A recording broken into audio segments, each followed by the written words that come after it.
ना मधुस्मिता सुंदर मो सिजुआ पात्रपड़ा सरस्वती शिशु विद्या मंदिर में काम करुच्ची विज्ञान विज्ञान शिक्षयित्री भाव में काम कर आम स्कूल जिला स्तरीय विज्ञान मेला चली अच्छी विज्ञान मेला द्वारा आमर कौन हो पाने थियोरी अपेक्षा प्रैक्टिकली केमी सबकि जापर से सब कथा से शिखिपारे केमी कौन जिनस को आम लगे पार निज जीवन क्षेत्र में विज्ञान को लेकिन से सब किसी शिखिपारे साहू मोर 2 क्लास आम स्कूल ना सरस्वती शिशु विद्या मंदिर सिजुआ पात्रपड़ा मुझे औषध थिबा वृक्ष उद्भिद मानकर उपयोगी आज विज्ञान मेला चालू जो आपन तो जानी विज्ञान मेला चालू जो मतलब जो मैंने फर्स्ट सेकेंड थर्ड होती तो निश्चिंत प्राइज मिले मुझे आज जानची औषध गुण थिबा उद्भिद मानकर उपयोगी यहाँ हलदी गछर पत्र हलदी गछ को खाइले पेटर कुर्मी नाश हुए निम्ब गछर पत्र को चोबाई खाइले पेटर कुर्मी नाश हुए निम्ब पत्र छेली को पानी रे पकाई फुटाई पीले गाधोइले पेट चर्म रोग भल होता है निम्ब गछर सरू डाल को दांत काठी कर दांत घसे दांत सख्त रुहे पुदीना तुलसी गछर पत्र को छेची रस बाहर कर महू सहित मिसाई खाइले ठंडा ज्वर भल होता है गेंडु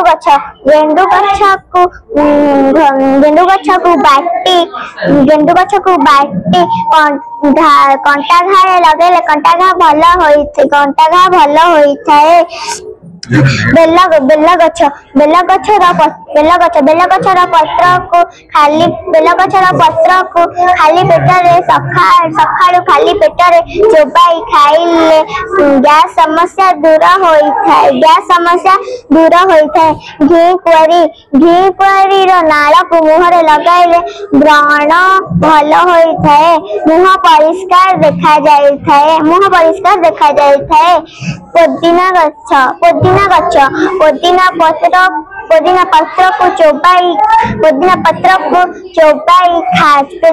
पत्र को चोबाई खाइले गैस समस्या दूर होता है।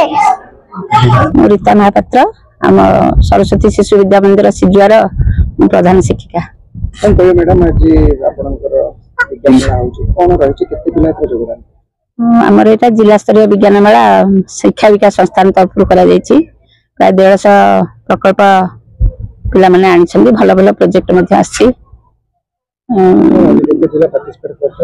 पाखापाखि पिला पार्टिसिपेट कर भल उन्नत धरण प्रोजेक्ट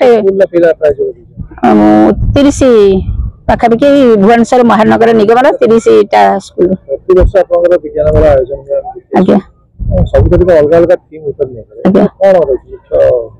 से प्रदूषण उपरे हमर जो परिवेश उपरे औषधीय छोट पिलांकर औषधीय वृक्ष गुड़ाक विषय पिला आनी जो सुषम खाद्य विषय पिला आनी मो ना दुखीश्याम गुमान सिंह मो घर सिजुआ ये स्कूल जन प्रतिष्ठाता मेंबर स्कूल बर्तमान 18 वर्ष है स्कूल चलती बहुत दुख कष्ट प्रतिबंधक भितर आम भी दी भाई मोर बड़ भाई है चंद्रशेखर गुमान सिंह तार बहुत अवदान ये अच्छी आम स्वल्प मात्र माने सहयोग करछु तेणु आम एठी भी गरीब गुरा पिला लोकल पिला बहुत माने फैसिलिटी देकी पाठ पढ़ाऊँ आ 25% भी फ्री पाठ पढ़ाऊँ तेणु आमर स्कूल प्रति सर्वसाधारण स्कूल भाया आम बहुत गरीब गुरुआ ये लोक को माने बिना पैसा शिक्षादान कर मो ना हूँ शंकर चरण दास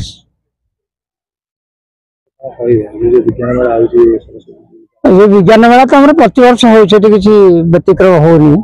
सरकारी स्कूल हुए आम स्कूल बराबर होता ये मैंने भी भाग नि प्रति वर्ष आम स्टेट लेवल को जाऊ ए वर्ष आम डिस्ट्रिक्ट लेवल प्रति वर्ष भाया होतक सब प्रकल्प लगी अवश्य संतोषजनक मत भल लगी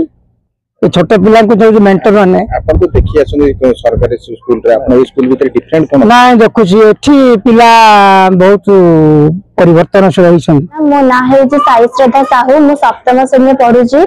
मु सरस्वती शिशु विद्यामंदिर पटिया विद्यालय छात्री अटे मो प्रकल्प ना है वायु प्रदूषण आम आज जाना वायु प्रदूषण किपर होता है कारण कौन एवं किपर प्रभाव किपर रही जाना वायु प्रदूषण कौन वायु प्रदूषण होम जो बहुत स्वास्थ्य पक्ष क्षतिकारक वायु प्रदूषण दूषित भाव कह वायु प्रदूषण क्षतिकारक श्वासक्रिय व्यवहार करेंगे तुमको अस्वस्थ लगे आमर देह खराब हम इत्यादि नाना प्रकार रोग वायु प्रदूषण कारण कौन कल कारखाना निर्गत धुआं वायुमंडल में मिसे वायु को प्रदूषण करें जानवाहन निर्गत धुआं विषाक्त धुआं वायुमंडल में से वायु को प्रदूषण करें जनसंख्या जो वृद्धि होती अंगारकाम्ल परिमाण वृद्धि पाए वायु प्रदूषण होती नाना कारण अच्छे वायु प्रदूषण होबारे वायु प्रदूषण प्रभाव कौन है वायु प्रदूषण जो विभिन्न रोग होता है जेपरिक जख्मा रोग श्वास रोग चर्म कर्कट रोग इत्यादि रोग होता है एपरिक कोविड-19 भली महामारी रोग आशंका रही आम ही रोग को नियंत्रण करने उचित।